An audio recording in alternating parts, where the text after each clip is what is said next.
సరే కోడింగ్ అనేటువంటిది సో ఇప్పుడు ఏమిటంటే చాలా వరకు సి లాంగ్వేజెస్ కానీ ఇవన్నీ కూడా కోడింగ్ మీద డిపెండ్ అయిన లాంగ్వేజెస్. అవునండి. సో ఇప్పుడు మొత్తం కోడింగ్ చేసేస్తున్నప్పుడు సో ఫ్యూచర్ ఆఫ్ కోడింగ్ అనేటువంటిది ఎలా ఉండబోతుంది సార్?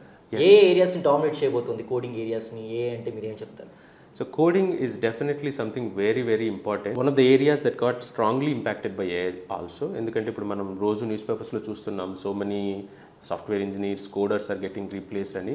అందులో ఎంతో కొంత వాస్తవం అయితే ఉంది. ఎందుకంటే AI is getting better and better in programming. మీరు ఒక వర్బల్ కమాండ్ ఇచ్చి మీకు కావాల్సిన లాంగ్వేజ్లో కావాల్సిన ప్రోగ్రామ్ కోడ్ చేసుకునేంత సోఫిస్టికేషన్ ఉంది వాళ్ళ. కానీ ఐఎమ్ నాట్ సేయింగ్ 100% ఉంది అని నేను చెప్పలేను, కానీ డెవలప్మెంట్ స్పీడ్ని 80 to 85% స్పీడప్ చేసింది బాగా. సో కానీ ఎప్పుడు వచ్చే భయమే ఇది, మన ఉద్యోగాలు పోతాయేమో, మనల్ని ఏఐతో రీప్లేస్ చేస్తారేమో అనుకుంటారు. Maybe true to some extent, నేను కాదని చెప్పలేను, కానీ మనం ఇవాల్వ్ అవ్వడంలో ఇది కూడా ఒక భాగంగా భావించి మనం ఇండస్ట్రీ, అకాడమియా, రీసెర్చ్ అందరూ ముందుకెళ్తారు. It will strongly impact. It is already impacting. Already ఖచ్చితంగా ఇంపాక్ట్ ఉంది.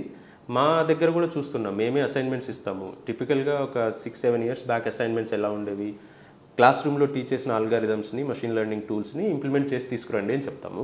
కానీ ఇప్పుడు అలా లేదు, ఎందుకంటే ఆ ఆల్గారిథమ్స్ అన్నీ ఏఐ చేసేస్తుంది, వెంటనే ఒక కమాండ్తో చేసేస్తుంది.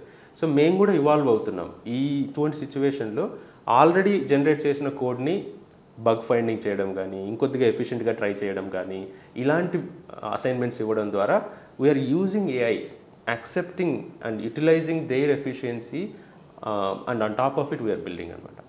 So it is going to affect badly.